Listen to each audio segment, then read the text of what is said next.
जय हिंद दोस्तों, स्वागत है आप सभी का इस वीडियो में। मैं हूं मयूर मोगरे। आज के इस वीडियो में हम विजन IAS PT 365 जो अपडेटेड वाला पार्ट आया है उसको यहां पर देखने वाले हैं। और आपने पिछले वीडियोस अगर नहीं देखे हैं तो वो ज़रूर देखिए। पूरा सब्जेक्ट साल भर का हमने करंट अफेयर कवर किया हुआ है PT 365 मैगजीन से। अगर आपने साल भर की करंट अफेयर नहीं किए हैं तो ये आपके लिए एक रामबाण इलाज बन जाता है। इसीलिए इसको कवर करना ये अनिवार्य बन जाता है आपके लिए, अगर आपको एग्ज़ाम में अच्छे मार्क्स स्कोर करने हैं।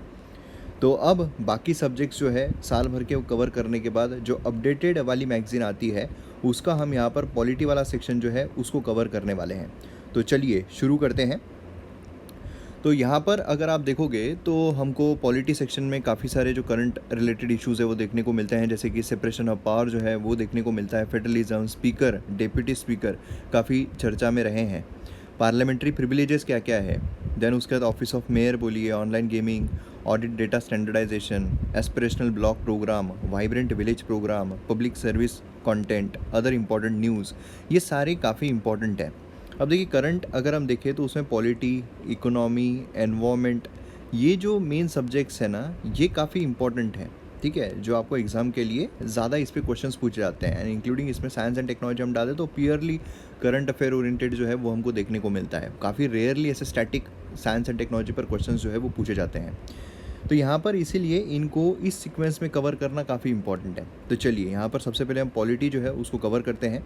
और यहाँ पर उसका जो फर्स्ट आ रहा है न्यूज़ वो ये है कि सेपरेशन ऑफ पावर। ठीक है, सेपरेशन ऑफ पावर। सबसे पहले तो बेसिक चीज़ें जो है आपको पता रहनी चाहिए, मतलब जो स्टैटिक चीज़ें हैं वो आपको पता रहनी चाहिए कि हमारे यहाँ पर सेपरेशन ऑफ पावर देखने को मिलता है क्या? जी नहीं, हमारे यहाँ पर सेपरेशन ऑफ फंक्शंस जो है ये देखने को मिलता है।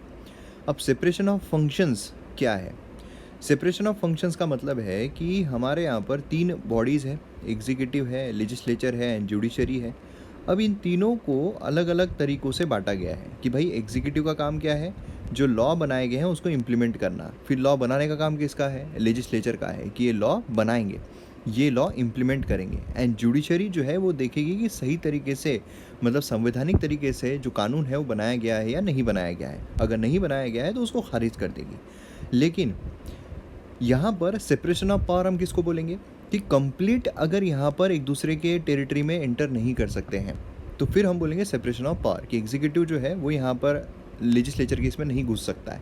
लेकिन क्या हमारे यहाँ पर ऐसा है? जी नहीं, क्योंकि एग्जीक्यूटिव जो है वो भी यहाँ पर लेजिस्लेचर मतलब कानून जो बनाना है उसमें एंट्री मार सकता है। कैसे एंटर मार सकता है? जो प्रेसिडेंट है वो ऑर्डिनेंस लाते हैं।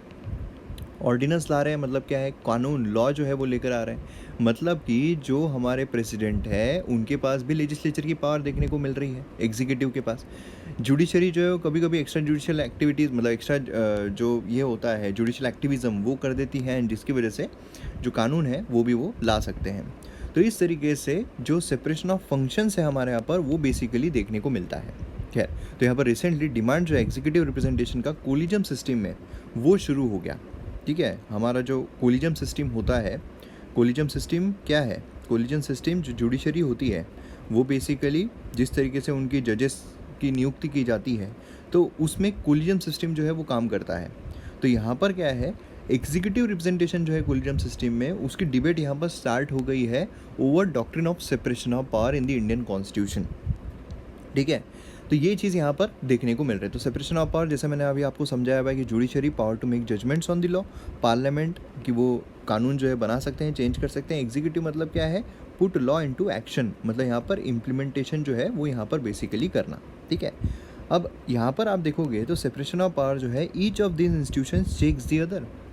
हर कोई एक दूसरे का काम जो है वो देख सकता है ना। एब्सोल्यूट रिजिडिटी हमें देखने को मिलती है कि हमारे सेपरेशन ऑफ पावर में? जी नहीं। यूएसए के कॉन्स्टिट्यूशन देखोगे तो स्ट्रिक्ट सेपरेशन ऑफ पावर है, हमारे यहाँ पर वैसा नहीं है। देन यहाँ पर जो पावर्स है वो ओवरलैप होती है, जो रिस्पॉन्सिबिलिटीज़ है वो एक दूसरे के ऑर्गन्स पे ओवरलैप भी हो सकते हैं। तो ये चीज़ काफ़ी इंपॉर्टेंट यहाँ पर देखने को मिलती है। अब सेपरेशन ऑफ पावर का थोड़ा हिस्टोरिकल बैकग्राउंड अगर हम देखें तो कॉन्सेप्ट जो है सबसे पहली बार एरिस्टोटल के द्वारा देखने को मिला है। अगर आपने MM अकेडमी ऐप पर एथिक्स के लेक्चर देखे हैं तो एरिस्टोटल काफ़ी कॉम्प्रिहेंसिव तरीके से मैंने कवर किया हुआ है। हाँ, MM अकेडमी ऐप के बारे में मैंने नहीं बताया। MM अकेडमी ऐप जो है वो आप डाउनलोड कीजिए। ये आप डाउनलोड करोगे तो यहाँ पर आपको वेरियस यूपीएससी, स्टेट पीएससी से रिलेटेड कोर्सेज जो है वो देखने को मिलेंगे। एकदम लोवेस्ट प्राइजेस पर हाईएस्ट क्वालिटी कंटेंट है। अभी कुछ दिनों के लिए ऑफर जो है वो भी चल रहा है, जहाँ पर 50% डिस्काउंट पर आपको जो प्राइजेस, जो कोर्सेस है वो देखने को मिल रहे हैं। तो जल्द से जल्द डाउनलोड कीजिए अनअकैडमी ऐप और वीडियोज़ को एंजॉय कीजिए। तो यहाँ पर बेसिकली आप देखोगे मॉडर्न टाइम्स में 18th सेंचुरी फ्रेंच फिलोसोफर जो है उसने भी यहाँ पर बताया था। तो इसमें protect right and liberties of citizen, importance क्या है सेपरेशन ऑफ पावर का, कि भाई यहाँ पर जो लेजिस्लेचर, एग्जीक्यूटिव एंड जुडिशरी है, जो ये सेपरेट बनाए गए हैं, इससे फ़ायदा क्या होता है। सबसे पहला फ़ायदा तो यही है कि कोई सुपेरियर नहीं बन सकता है, अकेला कोई सुपेरियर नहीं बन सकता है। तो सिटीजन्स के जो राइट्स है, लिबर्टीज़, उसको प्रोटेक्ट करना, जो डिक्टेटरशिप है, एनार्की है, उसको प्रिवेंट करना, जुडिशल इंडिपेंडेंस जो है उसको इंश्योर करना, है ना, जो स्पेशलाइजेशन है उसको, सारे फंक्शंस जो है सही तरीके से कैचअप करना। सेपरेशन ऑफ पावर में अलग अलग जो प्रोनाउंसिएशन है, अलग अलग केसेस में वो हमको देखने को मिलते हैं। तो ये केसेस अगर आप याद नहीं भी रखोगे तो चलेगा, यहाँ पर केशवानंद भारती केस याद रखो, ठीक है। तो ये बेसिक फीचर जो है उसमें यहाँ पर रखा गया है कि भाई हाँ, ये जो है ये बेसिक फीचर जो है देखने को मिलता है। And basic features can not be changed by the parliament at any circumstances. R Coelho state of Tamil Nadu case देखने को मिलता है, जुडिशियल रिव्यू जो है वो लागू होगा। तो ये सारी चीज़ें हमको यहाँ पर बेसिकली देखने को मिलती है। तो ये सारे केसेस है, नहीं पढ़ोगे तो भी चलेगा। देन उसके बाद यहाँ पर नेशनल जुडिशियल कमीशन जो है बिल, ये भी देखने को मिल रहा है। रिसेंटली प्राइवेट मेंबर बिल जो है वो लाया गया है, राज्यसभा में इंट्रोड्यूस किया गया। ये एम करता है कि अपॉइंटमेंट जो है जजेस की हाई कोर्ट, सुप्रीम कोर्ट के, उसको रेगुलेट किया जा सके, ठीक है। तो ये चीज़ यहाँ पर देखने को मिलती है। बाकी आपको इससे related 99th constitutional amendment act जो है उसको भी याद करना होगा, है ना। तो ये चीज़ें यहाँ पर इम्पोर्टेंट हो जाती है। चलिए नेक्स्ट इस पर बढ़ते हैं। यहाँ पर है federalism, unique status of Delhi. तो फेडरलिज्म बेसिकली क्या है? फेडरलिज्म का मतलब है कि हमारे यहाँ पर जो सेंटर है वो तो देखने को मिलती ही है, लेकिन जो स्टेट्स है ये भी यहाँ पर शक्तिशाली है, ये भी यहाँ पर पावरफुल है। अब यूनियन टेरिटरीज़ की अगर हम बात करें, हमारे यहाँ पर 28 स्टेट्स हैं एंड 8 यूनियन टेरिटरीज़ हैं, है ना। तो यूनियन टेरिटरीज़ जो है वो किसके अंडर में आती है? सेंटर के। सेंटर जो है वो उनको रेगुलेट करते हैं, ऐसे तो यूनियन टेरिटरी है ना, उनको वो रेगुलेट करते हैं। तो अब यहाँ पर दिल्ली अगर आप देखोगे तो वहाँ पर हमें वो एक यूनियन टेरिटरी तो है, उसी के साथ साथ वहाँ पर हमें लेजिस्लेटिव असेंबली भी देखने को मिलती है। इसका मतलब क्या है? इसका मतलब ये है कि वहाँ पर हमें चीफ मिनिस्टर देखने को मिलते हैं। तो क्या इकलौती ऐसी यूनियन टेरिटरी इंडिया में? नहीं, हमारे यहाँ पर पुदुचेरी जो है वो भी देखने को मिलती है, जम्मू एंड कश्मीर जो है वो भी देखने को मिलती है। तो यहाँ पर क्या हुआ, रिसेंट टाइम में काफ़ी टसल हुई है between union territories and centre, जो यहाँ पर एडमिनिस्ट्रेटिव वर्क है यूनियन टेरिटरी में उसको अफेक्ट कर रहा है, उससे रिलेटेड, ठीक है। तो ये चीज़ यहाँ पर आपको ध्यान में रखनी है। चलिए यहाँ पर आप देखोगे तो government of NCT Delhi versus union of India case जो है वो देखने को मिला है। तो एलजी से रिलेटेड यहाँ पर काफ़ी ज़्यादा कंट्रोवर्सी हो रही है, ठीक है। तो यहाँ पर बोला गया है कि LG would be bound by add and advice of the council of ministers. जहाँ भी यहाँ पर एलजी जो है वो एड एंड एडवाइस पर काम करेंगे of the council of ministers. And यहाँ पर पुलिस, पब्लिक ऑर्डर, लैंड जो है ये concurrence not required on the other issue. तो बेसिकली क्या है कि जहाँ पर जो कॉन्फ्लिक्ट आता है, तो कॉन्फ्लिक्ट अगर एलजी और किसके बीच में आ रहा है, अगर दिल्ली के चीफ मिनिस्टर के बीच में आ रहा है, तो कॉन्फ्लिक्ट कहाँ से रिजॉल्व होगा? तो वो सीधा प्रेसिडेंट जो है उनके पास फॉरवर्ड कर सकते हैं कि देखो भाई हमारे यहाँ पर जो कॉन्फ्लिक्ट है वो चल रहा है, ठीक है। Decision of council of ministers will have to be communicated to the legislative assembly.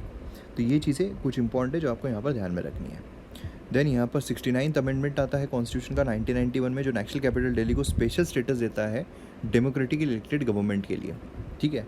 इसमें हमें 239A, 239AB ये भी देखने को मिलते हैं आर्टिकल्स। एक बार एग्ज़ाम में जो MPSC एग्ज़ाम हुई थी उसमें सीधे आर्टिकल्स पूछ लिए गए थे, ठीक है। तो क्या होता है ना, कभी कभार आपको कोई बहुत ही ज़्यादा न्यूज़ में चल रहा है तो आर्टिकल्स जो है वो भी यहाँ पर पता रहने चाहिए। तो ये यही इम्पॉर्टेंट है यहाँ पर।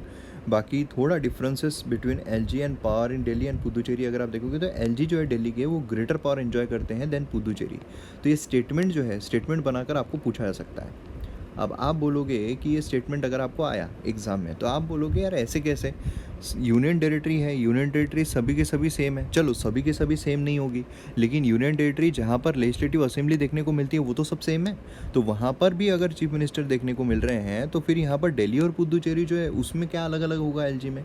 तो दोनों सेम होंगे, लेकिन जी नहीं, जो दिल्ली है वहाँ पर वो ग्रेटर पावर एंजॉय करते हैं, ठीक है। एग्जीक्यूटिव फंक्शंस यहाँ पर मिलते हैं उनको, जो अपनी power connected to public order, police and land in consultation chief minister if it is so provided under any order issued by president under of the constitution. तो ये चीज़ काफ़ी इंपॉर्टेंट है यहाँ पर, ठीक है। तो ये आप ध्यान में रखिएगा। Term government law by legislative assembly shall mean LG lieutenant governor, ठीक है। तो ये चीज़ इम्पॉर्टेंट है। देन मोस्ट इम्पॉर्टेंट चीज़ जो आती है अभी UPSC 2023 के लिए, वो है स्पीकर। देखिए जो स्पीकर है, गवर्नर है, सुप्रीम कोर्ट है, पार्लियामेंट है, ये काफ़ी इम्पॉर्टेंट टॉपिक्स हो जाते हैं अगर हम इस साल के एग्ज़ाम की बात करते हैं तो, ठीक है। तो स्पीकर अगर हम देखते हैं तो रिसेंटली यहाँ पर इंडिया की जो स्पीकर है, ठीक है, वो तो ठीक है, वो इम्पोर्टेंट है, लेकिन यहाँ पर USA के स्पीकर की भी नियुक्ति हुई है, इलेक्ट होकर आए हैं। तो इसीलिए जो हमारे यहाँ पर एक सिलेबस में है ना कि कंपैरेटिव कॉन्स्टिट्यूशन स्टडी, तो यहाँ पर वो भी इम्पोर्टेंट है कि वहाँ के स्पीकर में और यहाँ के स्पीकर में क्या फ़र्क है। अब तक UK जो है वहाँ के कंपैरेटिव पूछा गया, लेकिन USA के मामले में बहुत इम्पोर्टेंट है, तो वहाँ पर भी सिंपल मेजोरिटी से चुन कर आते हैं, यहाँ पर भी सिंपल मेजोरिटी से चुन कर आते हैं स्पीकर। आप थोड़ा सा इस पर नज़र डालोगे तो इलेक्टेड लोकसभा के द्वारा इलेक्ट किया जाता है ना। और जो डिप्यूटी स्पीकर है becomes vacant, Lok Sabha elects another member. अब यहाँ पर डेट ऑफ इलेक्शन अगर आप देखोगे, जो स्पीकर है वो चुन कर आते हैं, ठीक है। हमारे यहाँ पर भी, वहाँ पर भी, कहाँ, सिंपल मेजोरिटी से चुन कर आते हैं। ध्यान दीजिएगा, बहुत इंपॉर्टेंट बात मैं बोल रहा हूँ, ठीक है। तो यहाँ पर जब चुन कर आते हैं, इलेक्ट होकर आ रहे हैं, तो सिंपल मेजोरिटी से आ रहे हैं, ठीक है। अब डेट जो है इलेक्शन की, वो कौन तय करता है? प्रेसिडेंट तय करते हैं, प्रेसिडेंट तय करते हैं। अब यहाँ पर जो टर्म है उनकी कितनी होती है? 5 साल की होती है, ठीक है। रोल जो है डिप्यूटी स्पीकर का, हेड होते हैं लोकसभा के, एक्स ऑफिशियल चेयरमैन होते हैं पार्लियामेंट्री ग्रुप के। जब भी लोकसभा डिसॉल्व होती है, स्पीकर जो है वो अपनी पोजीशन वैकेंट नहीं करते हैं जब तक नई लोकसभा ना आ जाए। अब यहाँ पर जो इम्पोर्टेंट चीज़ है वो है रिमूवल के बारे में। जो इलेक्शन है वो सिंपल मेजोरिटी से हो रहे हैं, लेकिन जो रिमूवल होता है वो इफेक्टिव मेजोरिटी से होता है। ध्यान दीजिएगा, इफेक्टिव मेजोरिटी, एब्सोल्यूट नहीं, इफेक्टिव मेजोरिटी, ठीक है। तो अब यहाँ पर डिफरेंस अगर हम देखें, सिंपल मेजोरिटी, देन यहाँ पर प्रिसाइडिंग ऑफिसर होते हैं, head of the Lok Sabha secretariat होते हैं। अब यहाँ पर आप देखोगे तो जो इम्पॉर्टेंट चीज़ आती है कि जो USA है वहाँ पर 2 साल के लिए होते हैं, हमारे यहाँ पर 5 साल के लिए, जब तक लोकसभा का टेन्योर है तब तक देखने को मिलते हैं, ठीक है। अब वहाँ पर स्पीकर जो है वो सेकंड लाइन होते हैं, प्रेसिडेंट वाइस प्रेसिडेंट के बाद। हमारे यहाँ पर ऐसा नहीं है, ठीक है। तो ये चीज़ ध्यान में रखिएगा। सैलरी अलाउंसेस जो है पार्लियामेंट के द्वारा फिक्स किए जाते हैं, चार्ज होते हैं कंसर्वेटिव फंड ऑफ इंडिया पर। तो ये भी एक इंपॉर्टेंट चीज़ है। रिज़ाइन जब करते हैं तो डिप्यूटी स्पीकर को रिज़ाइन देते हैं, ना कि प्रेसिडेंट को, ठीक है। नेक्स्ट यहाँ पर हम देखें तो डिप्यूटी स्पीकर आते हैं। अब डिप्यूटी स्पीकर जो है वो भी लोकसभा से चुन कर आते हैं। उनका इलेक्शन जो है उसकी डेट कौन फिक्स करता है? वहाँ पर कौन फिक्स कर रहा था स्पीकर की? इसमें प्रेसिडेंट। यहाँ कौन फिक्स करेंगे? ऑब्वियस प्रेसिडेंट, है ना। नहीं, यहाँ पर प्रेसिडेंट नहीं करते हैं, यहाँ पर स्पीकर करते हैं। ये 2 चीज़ें काफ़ी इंपॉर्टेंट है जो आपको ध्यान में रखनी है। इवन ये भी इफेक्टिव मेजोरिटी से रिमूव किए जाते हैं, ठीक है। तो डिप्यूटी स्पीकर अपॉइंटमेंट लोकसभा के द्वारा होता है, डेट ऑफ इलेक्शन जो है स्पीकर के द्वारा फिक्स की जाती है, and term of office again 5 years, same that of speaker. Removal जो है अगेन यहाँ पर बेसिकली स्पीकर को रेसिग्नेशन देंगे और इफेक्टिव मेजोरिटी से उससे यहाँ से रिमूव किए जाएंगे, ठीक है। तो ये चीज़ यहाँ पर आपको ध्यान में रखनी है। देन है पार्लियामेंट्री प्रिविलेजेस।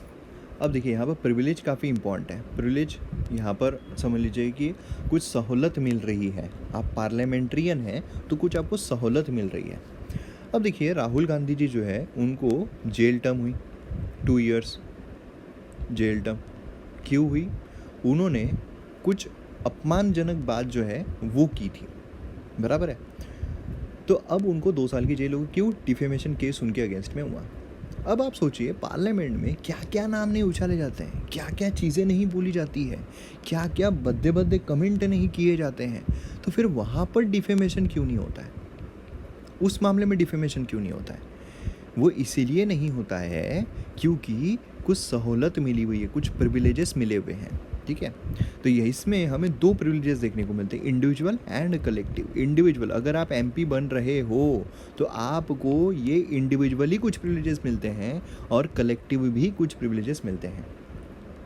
इंडिविजुअल प्रिविलेजेस क्या है कि एमपी जो है free to speak their mind in the house, जो चाहे बक सकते हैं, जो चाहे बोल सकते हैं, कोई आपत्ति नहीं होगी, किसी भी कोर्ट में दाखिला नहीं हो सकता है, किसी भी तरीके की अरेस्ट नहीं हो सकती है, आप जो चाहे वो बोल सकते हैं पार्लियामेंट में। तो ये प्रिविलेज यहाँ पर मिला हुआ है। कोई भी मेंबर अरेस्ट नहीं होगा during the session of parliament in civil cases, not required to served on juries. ठीक है, तो ये चीज़ यहाँ पर देखने को मिल रही है। कलेक्टिव इसमें अगर हम देखते हैं तो right to publish documents, then उसके बाद court are prohibited to inquire, जो भी यहाँ पर बोला जाता है। तो ये कलेक्टिव प्रिविलेजेस कुछ हमें देखने को मिलते हैं। समझ में आ रहा है आपको? बहुत इंपॉर्टेंट है। Parliamentary privileges legal immunity provide करता है मेंबर ऑफ पार्लियामेंट को, मतलब यहाँ पर ग्रांटेड प्रोटेक्शन अगेंस्ट सिविल और criminal liabilities. Parliament soul authority है, यहाँ पर कुछ भी ब्रीच अगर होता है तो पार्लियामेंट जो है वो तय करेगी, कोई भी कोर्ट यहाँ पर तय नहीं कर सकता है। अब इसमें कॉन्स्टिट्यूशनल लीगल प्रोविजन जो पार्लियामेंट्री प्रिविलेजेस से रिलेटेड है, तो कॉन्स्टिट्यूशन के हिसाब से अगर हम देखें तो आर्टिकल 105, आर्टिकल 194 डील करता है पावर, प्रिविलेजेस, इम्यूनिटीज़ जो मेंबर के द्वारा एंजॉय की जाती है। मतलब हमारे कॉन्स्टिट्यूशन में इसकी बात की गई है, हमारे संविधान में इसकी बात की गई है। स्टैट्यूटरी प्रोविजंस अगर हम देखें तो इसमें कोड ऑफ सिविल प्रोसीजर देखने को मिलता है, फ्रीडम, जो डिटेंशन से फ्रीडम मिलता है कि भाई नहीं डिटेन नहीं किया जाएगा। ठीक है, देन रूल ऑफ प्रोसीजर के हिसाब से arrest, detention, conviction, imprisonment, release of a member, इसके अगेंस्ट में पावर मिलती है। कुछ इंपॉर्टेंट जुडिशियल प्रोनाउंसमेंट है। नरसिम्हा राव स्टेट, इसमें बोला member need wider protection of immunity against all civil and criminal that bear an access to their speech and vote. ठीक है, तो ये कुछ चीज़ें हमें देखने को मिल रही है। देन आता है ऑफिस ऑफ मेयर। मेयर जो होता है, मेयर, ये कहाँ देखने को मिलता है, क्या आप मुझे कमेंट सेक्शन में बता सकते हैं? अभी पॉज करके, अभी मतलब जो म्यूनसिपाल्टी है उसके municipal corporation, municipality, township area, containment board, कहाँ पर मेयर जो है ये हमें देखने को मिलते हैं, अभी बताइए। देन उसके बाद वीडियो को रिज्यूम कीजिए। तो मैं उम्मीद करता हूँ आपने लिख लिया होगा। रिसेंटली सुप्रीम कोर्ट ने कहा है constitution does not allow nominated members of the municipality the right to vote for selecting post of mayor. बहुत इंपॉर्टेंट चीज़ है। Mayor municipal corporation usually chosen through indirect election, usually. ठीक है, usually. तो यहाँ पर आपको ध्यान में देना है, एक्सट्रीम स्टेटमेंट अगर आ रहा है एग्जाम में तो गलत रहेगा। By councillors from among themselves, councillors जो है वो कमेटी की तरह एक्ट करते हैं। मोस्ट पावरफुल स्टैंडिंग कमेटी है, role of steering committee, excise executive committee, municipal commissioner, chief executive officer जो है वो देखने को मिलता है, head of execution of municipal corporation. Power क्या होते हैं? Civic head of municipality city and occasion presides over the meeting. Then कोई भी प्रॉब्लम ग्रीवेंसेस है सुपरवाइज करना है, कम्युनिकेट करना है। Ex officio member of all standing committee होते हैं। ठीक है, ऑल एग्जीक्यूटिव पावर जो है म्यूनसिपल कमिश्नर के इसमें वेस्टेड रहती है। Constitution provide elected nominated councillors, elected होते हैं एंड नॉमिनेटेड काउंसिलर्स होते हैं। ठीक है, देन उसके बाद यहाँ पर जो बेसिकली डायरेक्ट इनडायरेक्ट इलेक्शंस की बात की गई थी, तो ये वैसे तो मेंस के लिए इम्पॉर्टेंट है, लेकिन स्टिल यहाँ पर आप ये जो चीज़ है ये भी पढ़ सकते हैं, प्रीलिम्स के लिए कुछ इम्पॉर्टेंट नहीं है। ऑनलाइन गेमिंग, ऑनलाइन गेमिंग की अगर हम बात करें तो यहाँ पर हमें देखने को मिलता है कि जो माइटे है उसने स्टैब्लिश किया है 3 ग्रीवेंस अपीलेट कमिटीज़। ठीक है, IT intermediate guidelines and digital media ethics code rule 2021। अब इसमें चेयरपर्सन एज एक्स ऑफिशियो रहेंगे, 2 होल टाइम मेंबर्स रहेंगे, टर्म ऑफ 3 इयर्स रहेगी यहाँ पर। ये इंपॉर्टेंट चीज़ है, एग्ज़ाम में आ सकती है। ठीक है, और ग्रीवेंस चाहिए था, बहुत ज़रूरी था, तो ये चीज़ यहाँ पर लाई गई है रेगुलेट करने के लिए। चलिए नेक्स्ट आते हैं ऑडिट डाटा स्टैंडर्डाइजेशन। अब यहाँ पर रिसेंटली CAG जो है, कंट्रोलर एंड ऑडिटर जनरल जो है, उन्होंने कहा है गवर्नमेंट जो है उन्होंने ऑडिट डेटा स्टैंडर्ड्स अडॉप्ट करना चाहिए। ठीक है, अब यहाँ पर CAG जो है कौन कौन से ऑडिट यहाँ पर करते हैं? फाइनेंशियल ऑडिट करते हैं, रेगुलरिटी ऑडिट करते हैं, रिसीट्स ऑडिट करते हैं, परफॉर्मेंस ऑडिट करते हैं। काफ़ी इंपॉर्टेंट, काफ़ी भारी पोस्ट है ये। ठीक है, एडमिनिस्ट्रेटिव एक्शंस जो भी हो रहे हैं वो यहाँ पर देखे जाएंगे। Not only conformity prescribe law, financial rule procedure also proper and does not require any extra version. Regularity mainly यहाँ पर जो पेमेंट्स दिए गए हैं, जो भी हो रहा है उसके बारे में सही तरीके से देखा जाता है। रिसीट्स, जो भी रिसीट्स, इनकम टैक्स, कस्टम, जो भी रिसीट्स है। परफॉर्मेंस ऑडिट, जो परफॉर्मेंस यहाँ पर हो रहा है स्कीम से रिलेटेड, वो यहाँ पर देखी जाती है, ठीक है। देन यहाँ पर अलग अलग प्रेजेंट सिस्टम जो है ऑडिट की है। Statutory audit, internal audit. Statutory audit जो है ये यहाँ पर देखा जाता है ऑडिट ऑल एक्सपेंडिचर, ट्रांजैक्शन, सब कुछ। एंड इंटरनल ऑडिट, इसमें डिपार्टमेंट जो ऑर्गेनाइजेशन है ना, ये सब लिए जाते हैं। तो ये चीज़ हमको देखने को मिलती है। Then aspirational block program. Aspirational block जो हमारे प्रधानमंत्री उन्होंने लॉन्च किया है गवर्नमेंट का एस्पिरेशनल ब्लॉक प्रोग्राम, एम करता है improving performance of block lagging on various development parameters. जो भी हमारे पैरामीटर्स है उसमें जो लैग कर रहे हैं उसमें इम्प्रूव करना है। पहली बार 2022-23 बजट में अनाउंस की गई based on the model aspirational district program. Launch किया गया 18 में, 112 डिस्ट्रिक्ट, मतलब सभी जगह है क्या, ये ध्यान में रखना है। देन उसके बाद यहाँ पर कवरेज आप देखोगे तो कवरिंग 500 ब्लॉक्स, ठीक है। हाफ जो ब्लॉक 6 स्टेट्स में है, तो ऑल ओवर इंडिया यहाँ पर सतर्क हो जाना है आपको ऐसे स्टेटमेंट आए तो। एम क्या है, saturation of essential government services, जो भी एसेंशियल गवर्नमेंट सर्विसेज है उसको यहाँ पर सही तरीके से देखा जाए, इम्प्लीमेंट किया जाए। की इंडिकेटर 15 इंडिकेटर्स है। रैंकिंग जो है वो रहेगा, फोकस रहेगा प्रोग्राम पर, ये सारी चीज़ें देखने को मिल रही है। 3C अप्रोच जो है वो है कन्वर्जेंस, कोलैबोरेशन, कॉम्पिटिशन, तो ये चीज़ ध्यान में रखिएगा। Vibrant village program. Vibrant village program ये भी काफ़ी इंपॉर्टेंट है। कैबिनेट ने अप्रूव किया है वाइब्रेंट विलेज प्रोग्राम स्कीम, ठीक है। सेंट्रली स्पॉन्सर्ड स्कीम है। ये बहुत इंपॉर्टेंट होता है कि भाई सेंट्रल सेक्टर स्कीम है या सेंट्रली स्पॉन्सर्ड स्कीम है। ये सेंट्रली स्पॉन्सर्ड स्कीम, मतलब स्टेट जो है वो भी यहाँ पर अपना माल जो है वो निकालेंगे, ठीक है। Will provide fund for development of essential infrastructure. क्या है यहाँ पर, vibrant village program. Village program जो है, विलेज में सबसे इंपॉर्टेंट क्या है कि भाई यहाँ पर जो इंफ्रास्ट्रक्चर है, जो ज़रूरत की चीज़ें हैं, नीड की चीज़ें हैं, वो यहाँ पर लाई जाए, लाइवलीहुड अपॉर्चुनिटीज़ बनाया जाए, है ना। ये जो है ये हिमाचल प्रदेश, उत्तराखंड, अरुणाचल प्रदेश, सिक्किम एंड लद्दाख कवर करने वाला है। अगेन ऑल ओवर इंडिया अगर हो रहा है तो आपको सतर्क हो जाना है। देन उसका स्कीम जो है ये क्वालिटी ऑफ लाइफ इंप्रूव करेगा, है ना। एक बार आपको पता चल गया किससे रिलेटेड है, वाइब्रेंट विलेज प्रोग्राम। विलेज आ रहा है, वाइब्रेंट बनाना है विलेजेस को, ठीक है। तो ये चीज़ ध्यान में रखिएगा। देन उसके बाद यहाँ पर विलेज डिफेंस कमेटी भी आती है। Lieutenant governor of Jammu and Kashmir ने अग्री किया है सेटअप ऑफ दिस कमेटी, ठीक है। तो ये चीज़ आप ध्यान में रखना। देन की फीचर जो है वाइब्रेंट विलेज एक्शन प्लान, ये तो मतलब जब की फीचर्स आते हैं ना, फीचर्स ये मोस्टली सही होते हैं, ठीक है, मोस्टली सही होते हैं। इसमें गलत करने के चांसेस काफ़ी कम होते हैं, इनकरेक्ट करने के, ठीक है। Then public service content, recently advisory of public service content जो रिलीज़ किया गया मिनिस्ट्री ऑफ इन्फॉर्मेशन ब्रॉडकास्टिंग के द्वारा। गाइडलाइन किए गए unlinking downlinking rule prescribe and ministry in November. इसमें चैनल भी undertake public service broadcasting for minimum period of 30 minutes. Reporting identification, ये न्यूज़ इंपॉर्टेंट नहीं है। बाकी इंपॉर्टेंट न्यूज़ में यहाँ पर अल्डरमन आ रहा है, ठीक है। सुप्रीम कोर्ट ने कहा है constitution does not allow aldermans of municipality right to vote in the meeting. Aldermans क्या होता है, कभी कभी आती है ना टर्म, जो है ये न्यूज़ में है, तो ये क्या है, तो ये जो है refer to a member of city council और municipal body with exact responsibilities depending on the location of its uses.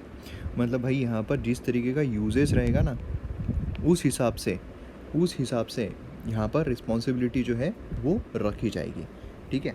उतनी ही रिस्पॉन्सिबिलिटी, उसी तरीके की रिस्पॉन्सिबिलिटी कि भाई यहाँ पर है, एग्जांपल के तौर पर यहाँ पर है ईंट जो है वो उठा के उधर रखने हैं, तो वही यहाँ पर रिस्पॉन्सिबिलिटी जो है वो रहेगी, समझ रहे हैं आप। अब Delhi municipal corporation act LG जो है may nominate 10 individuals who are above age 25 to the corporation। ये एक इम्पॉर्टेंट पॉइंट है। यहाँ पर ये इम्पॉर्टेंट रोल प्ले करते हैं इलेक्शन ऑफ स्टैंडिंग कमेटी, ठीक है। तो ये चीज़ ध्यान में रखिएगा। Constitution does not allow of the municipality right to vote in the meetings, ये यहाँ पर कहा गया है।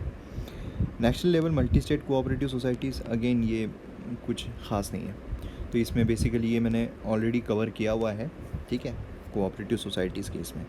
देन उसके बाद लोकुर कमेटी है। यहाँ पर कभी कभार क्या होता है, कमिटीज़ जो है उसके बारे में क्वेश्चंस जो है वो पूछ लिए जाते हैं। हॉरिजॉन्टल एंड वर्टिकल रिजर्वेशंस जो है वो देखने को मिल रहा है। उत्तराखंड गवर्नर ने नॉट दिया 30% हॉरिजॉन्टल रिजर्वेशन को।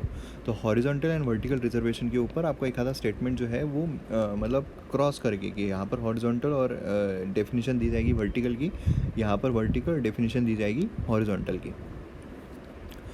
तो हॉरिजॉन्टल रिजर्वेशन रेफर किया जाता है equal opportunity provided to categories of beneficiaries as women transgender cutting through vertical categories. Vertical reservation जो है रिजर्वेशन होता है schedule caste, schedule tribes, other backward classes के लिए। लेकिन हॉरिजॉन्टल जो है वो क्या होता है, हॉरिजॉन्टल जो है वो होता है कि भाई यहाँ पर कैटेगरीज ऑफ बेनिफिशियरीज, ठीक है, इक्वल अपॉर्चुनिटी जो है वो उनमें भी, जो बेनिफिशियरी है उनमें भी इक्वल अपॉर्चुनिटी जो है वो यहाँ पर दिए जाए। Applied separately across vertical category, separately each group, ठीक है। Article 16(1) as well as article 15(3) horizontal reservation की बात करता है। तो हमारे कॉन्स्टिट्यूशन में क्या सिर्फ वर्टिकल रिजर्वेशन की बात की गई है? जी नहीं, हमारे कॉन्स्टिट्यूशन में हॉरिजॉन्टल रिजर्वेशन की भी बात की गई है एंड वर्टिकल जो रिजर्वेशन है उसकी भी बात की गई है। देन उसके बाद जॉइंट पार्लियामेंट्री कमेटी आती है। जॉइंट पार्लियामेंट्री कमेटी के ऊपर सेपरेट मैंने एक वीडियो जो है वो बनाया हुआ है, वो वीडियो आप ज़रूर देखिएगा, यूट्यूब पर अवेलेबल है। जॉइंट पार्लियामेंट्री कमेटी पर मयूर मोगरे वालों का पुराना वीडियो है, लेकिन स्टिल वहाँ पर देखने को मिलता है। तो ये जॉइंट पार्लियामेंट्री कमेटी एक एड हॉक बॉडी है, सेटअप की गई स्पेसिफिक ऑब्जेक्टिव के लिए और ड्यूरेशन के लिए, ठीक है। Both ruling and opposition members होते हैं and major joint parliamentary committee जो है ये सारी आपको देखने को मिलती है, ठीक है।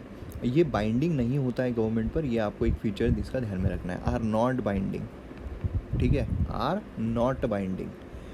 देन उसके बाद नीचे कुछ न्यूज़ देखने को मिल रही है, क्या मोशन ऑफ थैंक्स, ये तो सारी चीज़ें आपको यहाँ पर पता ही है, ठीक है।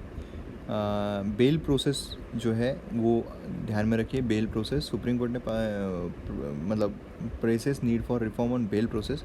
बेल रेफर टेम्पररी रिलीज जो होती है ना, बेल है ना, bail is a right if person accuse detain arrest और बेलेबल ऑफेंस। अगर कोई बेलेबल ऑफेंस में किया है जो क्राइम करने से उसको बेल मिल सकती है तो उसका राइट बन जाता है। इसमें अलग अलग तरीके की बेल आती है, एंटीसिपेटरी बेल, ठीक है।